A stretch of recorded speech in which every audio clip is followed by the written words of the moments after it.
And there he is. What's up, Don McLean? Can you hear us? I can hear you without a microphone. You're pretty loud. Hey, all right. The man himself, the legend, right Oh there. man, what a day this is. You've been one of my favorites ever since I was in high school. What a day this has been. What a rare mood you're in. And I'm sure he's saying the same thing about us. You've been waiting this whole entire time to talk to me and Roy on the Arkansas Showcase. I think you're right about that. It's good to see you survive COVID and everything. Yeah, I've been very fortunate. Well, I don't hang around people a lot anyway, so uh, you know, Just because you don't like them. and no comment. But I Now, tell you, I mean, we've been doing. I mean, I was a big fan of yours forever. I mean, when I Thank was you. growing up, everybody did the same thing. They lip sync most of the American Pie until they got to the verse about "Bye Bye American Pie," and then they'd be singing it. And that was me.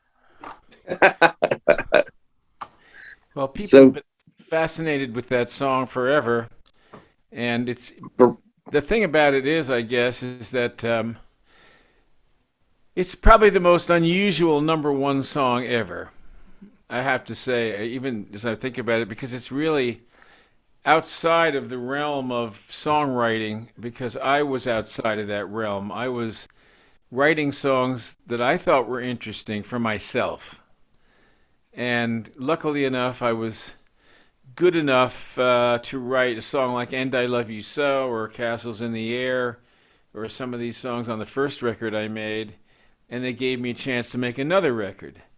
And so that's kind of how it worked, in those days.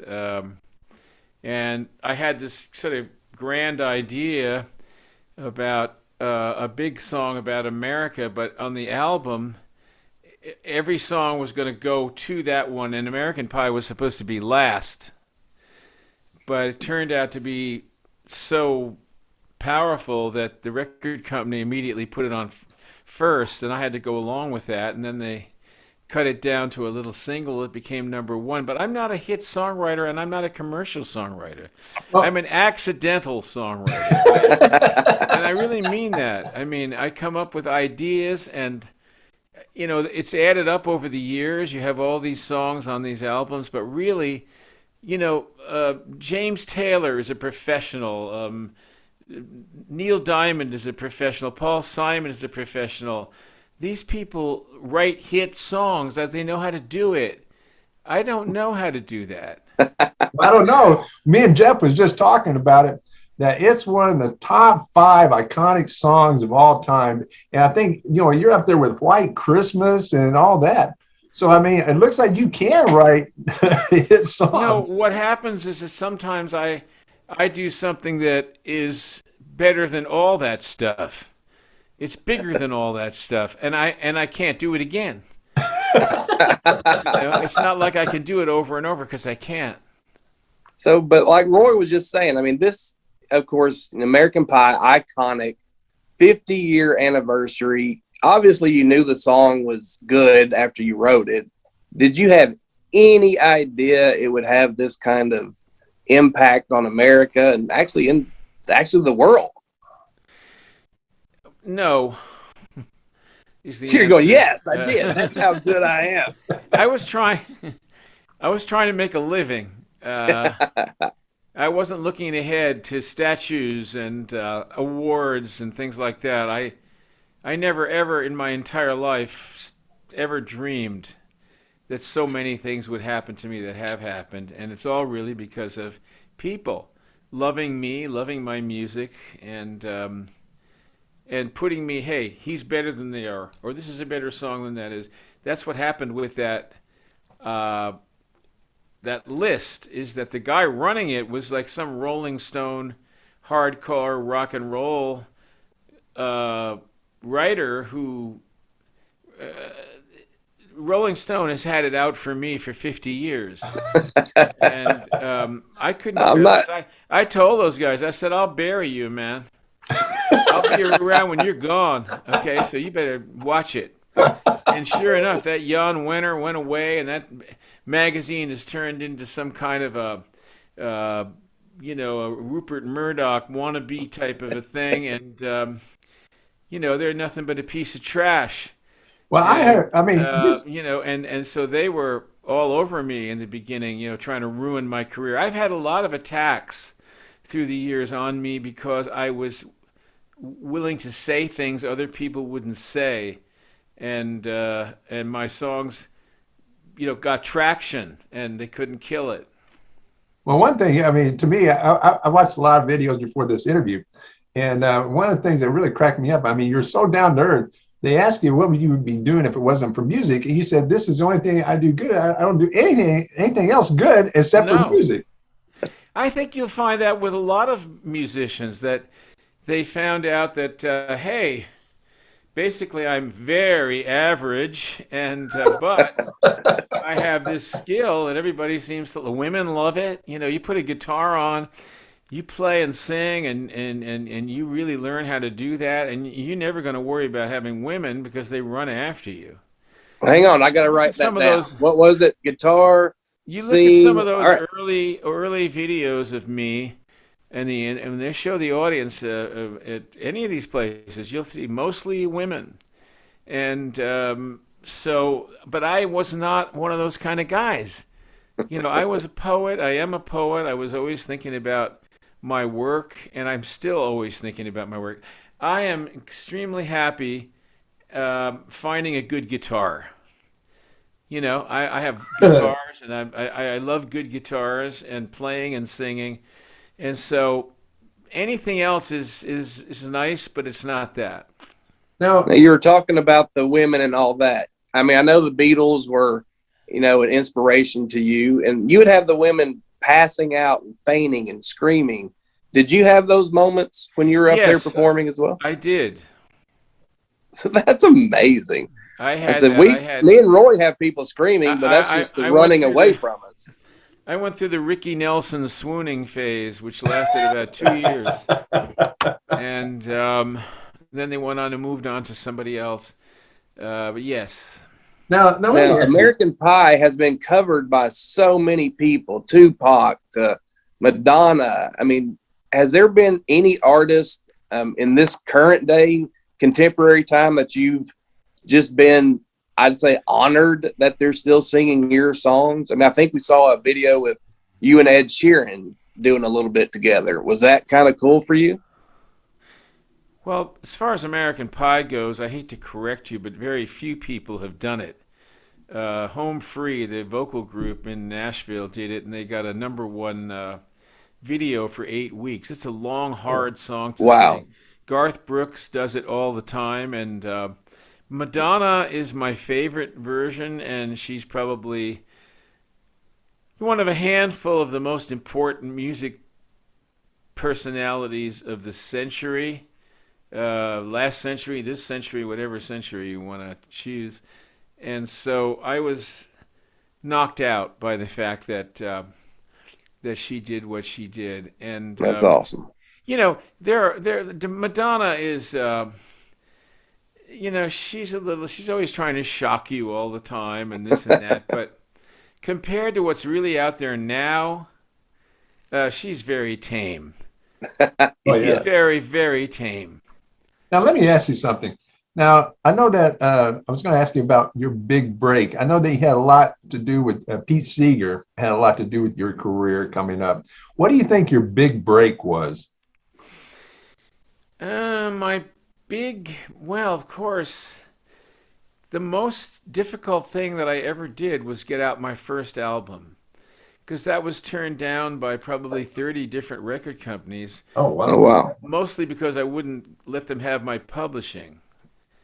And so when I had that one day, I got that in the mail and I looked at it and I said, man, nobody knows the blood I sweat, to get this thing out. I mean, it was 2 years of terrible, terrible times, really, to try to get And that thing out. When it was out, it's still out. It's still out there. It's out there all the time. It's 50 years later, and Tapestry is out there. And I look at it and I think, it was worth it. It was worth it because your art is worth it. I'm an artist, and that's really all I care about are my songs, my records. The records mean a hell of a lot to me.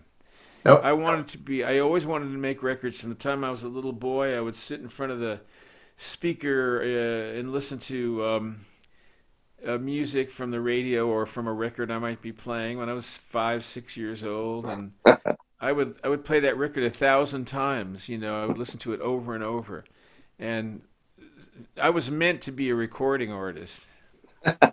Now let me ask something. Where were you the first time you heard some of your music on the air? Um, I don't know where I was, but I think I heard somebody. Oh, I remember.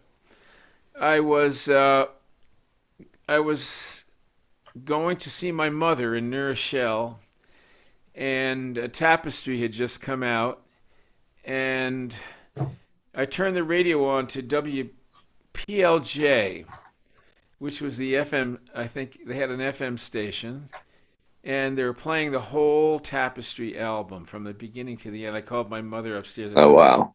"Listen to this," and I mean, she couldn't believe it. My mother really was on a magical mystery tour with me because, after my dad died, we had some terrible years, and then all of a sudden, I rose like a phoenix, and I took care of her and put her back in her house, and Oh, wow. but she heard that she was in her house actually when she heard that version of the album on the radio, but she was always watching. Oh my God, she didn't know what was going to happen next. And how old were you at this time? I was 24. Ha, just a young buck. Because, I saw something that was kind of wild. you know, of all places that I saw interviews, I've seen, Johnny Carson and everything. But when I saw you an interview by Dick Clark on American Bandstand, wasn't that kind of, I thought, man, I love American Pie, but I didn't know that they would be dancing to it. Did you think that was kind of strange being on American Bandstand? Well, that was because of Crying. Yeah. Your Crying was number one all over the world and number four, I guess, in the United States. A complete surprise to people who thought they had dead and they had killed me. Most of the singer-songwriters, except for big stars like John Denver, had basically been gotten rid of. And here I was coming back with a bunch of hits, Castles in the Air, Crying, Since I Don't Have You. So I was on the Dick Clark show. And I kind of liked Dick. He was he was a slick operator, and I like that about him. And of course, I loved American Bandstand. Yeah, we had an interview, and I did the song, but now I was already past Rolling Stone to criticizing me because now I was coming with hit records after they had tried to kill my career, which they did in 1972. Oh, geez. I'll tell you, with the disastrous review of the first three albums that I made, American Pie, Tapestry, and Don McLean. And then the guy that wrote it, a guy named Stephen Holden, who was a cowardly little assassin, wrote me a private letter apologizing for the review, but not making that apology public. Oh man. Yeah, so I just want to say that there are people out there who wield power and they have no backbone, no honor, no nothing. Oh my goodness. Now you've been all over the world doing concerts. Probably What was your biggest favorite concert that you've done? I have a lot of those. I have a lot of them. They're all different, so I can't really select one. But here's the thing. You can get people on a Sunday afternoon to come, as I say, 100,000 people maybe, to come and see you. Like 120,000 people saw me at Hyde Park. in 1975. Holy crap. But that was just a day for them. Okay, I saw him, and they go and do something else. The artist thinks that that's really there all the time. It's not. It was gone after they left. It was just for that time. Yeah. So what really matters in this business is not the big appearances, but the music, the songs you leave behind. This is the thing. Because music is, the songs are really what have a life of their own, and they end up doing all sorts of different things, and being in movies and being recorded by other people, blah, blah, blah. But Yeah. if those songs fade away, the artist fades away with them. And you can look at a lot of examples of that. Now this. So now, yeah. Go ahead. Roy's talking about, the big venues that you were playing, 500,000 people and up. Do you remember the times where you didn't have that? I mean, do you remember times when you were playing in front of 5, 6, 7 people? What were the smallest venues that you were playing? And were those a little bit more intimate? And You mean when you go on stage and you say, "Thank you both." Thank you both. or thanks, Mom and Dad. I appreciate it.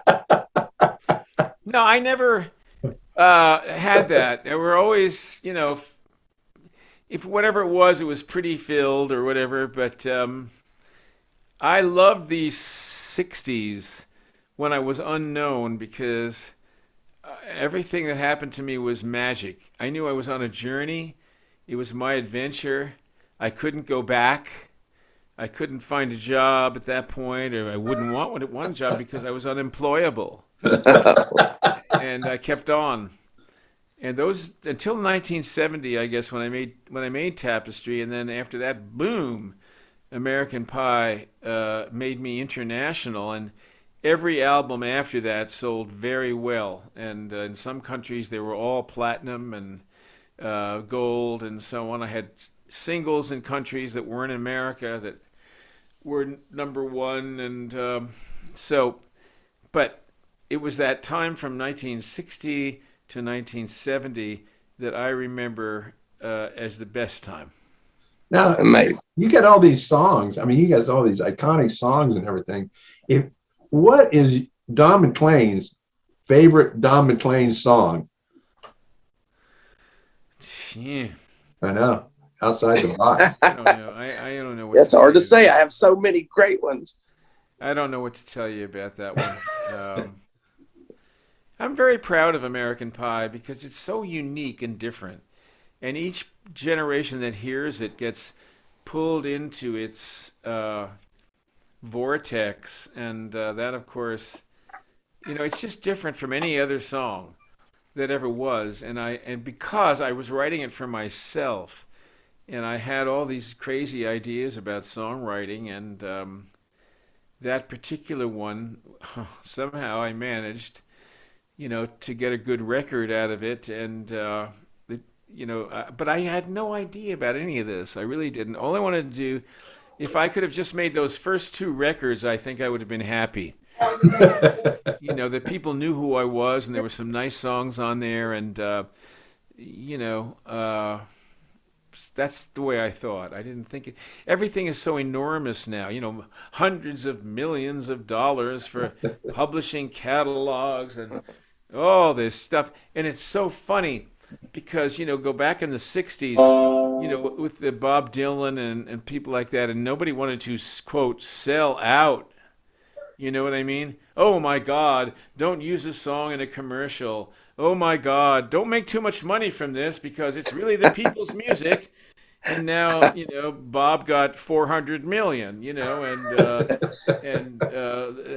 Beatles catalog is worth $1 billion. Yeah. And Paul doesn't have it, and Paul does shows talking about how he's a little annoyed that he didn't spend that 40 million to buy it, and, it's a whole different thing, No, one of the things I admire about your music is a lot of your songs do sound different than anybody else, and even different from your own other songs. Yeah, that's right. That's amazing. Did you consciously try and keep them different, or did that just kind of happen by accident as well? I felt that, like, if I did a song like Wonderful Baby, that was a perfect song. Perfect.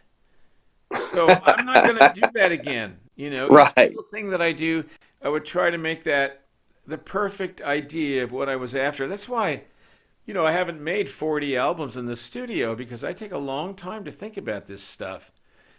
I'm very, very, and I like to live, in between. You know, You're you about And to. one thing about you is you got such a huge, and people don't realize it. A lot of people don't realize that you got such a huge vocal range. yeah, I mean, you can see that in crying. yeah. The best place to see that is Since I Don't Have You. And that I hit that weird, freaky high note, and I don't even know why I did it. And that was all done live. Oh, really? Yeah, that was live with the Jordanaires and the boys in Nashville, and Crying was live, and they didn't touch my vocals. That was exactly what I did. That's awesome. And I had had a voice breakdown like 2 months before. I was on a long tour in England, and I was solo at the time. And I would sing 2 hours, 3 hours, and really push it. And my voice kind of blew up, and so I had to keep quiet for a month. Wow. And when I quit doing that, I had this little boy voice with these high high notes. And when I did so, I'd have a I hit it, man. But I really hit it hard, and That sounds just like I did. Yeah. Now, we'd be amiss if we didn't ask you, because everybody has a different viewing on American Pie. Some people say it's written about the death of Bobby Kennedy. Some say it's with the death of Buddy Holly and the Big Bopper and Frankie Valli. Tell us, what is the real deal with American Pie? well, I can't tell you the real deal because it's so unreal. Really, It'd have to kill you, what I Roy. was trying to do is an impressionistic painting, really, of a time period, without being the worst thing you can possibly do. Like, I like Dion a lot, but Abraham, Martin, and John is not a song that I would ever write, because there's so much more than that going on. So what I was trying to figure out is, how do I get the insanity of America using music and politics in a vague kind of way? And I did it. And so what's good about it is that people are drawn into discussing it. And in terms of the way I grew up in the 1950s, now not what was really happening, because you had Eisenhower and the U2 advance. You had Oswald, who was tracked for several years before he killed Kennedy. So there was a lot of stuff going on, the Dulles brothers and all this stuff in America. But my world was a very Leave It to Beaver type of a thing, and as was everybody else's. And that's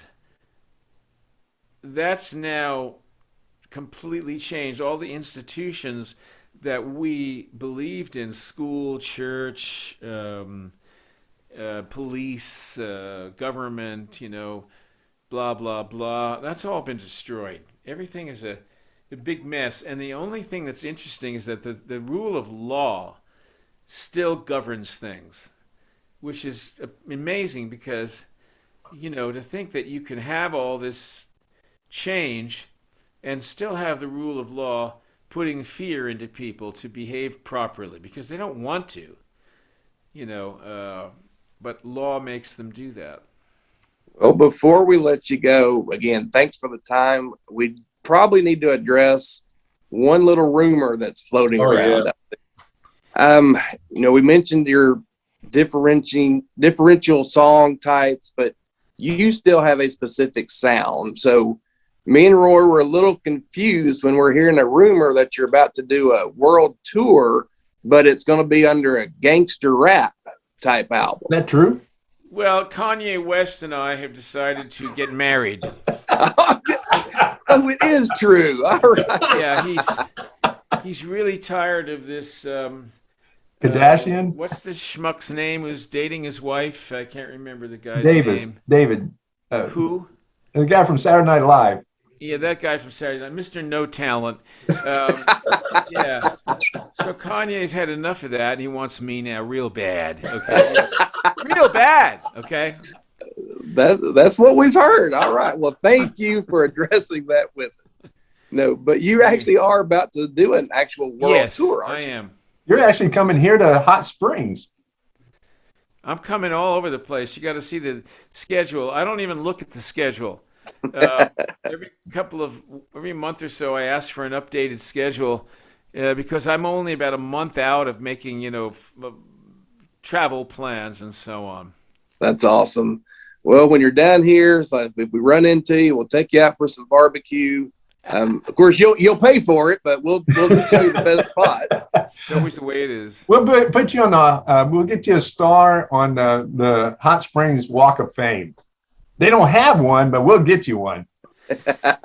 I'll take anything anyone will give me. Any award, anything. I'll take it. Mr. Don. Outstanding. I will sell out in a minute, okay? I want you to know that. I've never been like those people in the 1960s. Sell me out. Sounds good.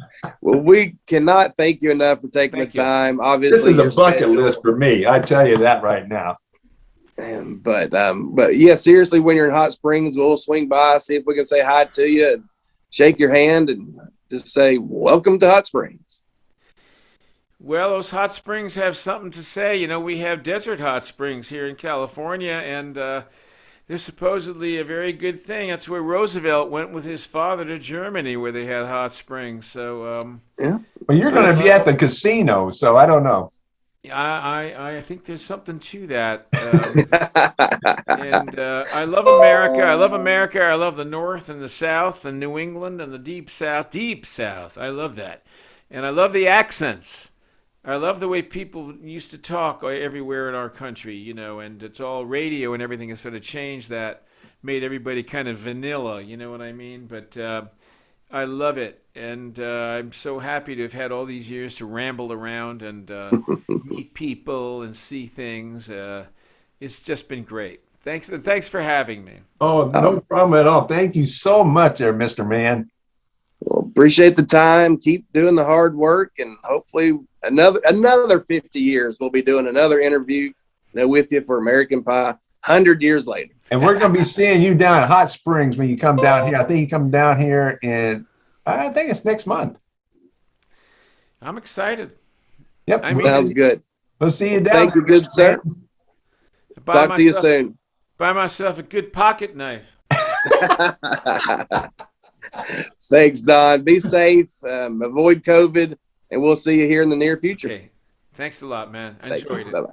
Okay. Take care, Mr. Man.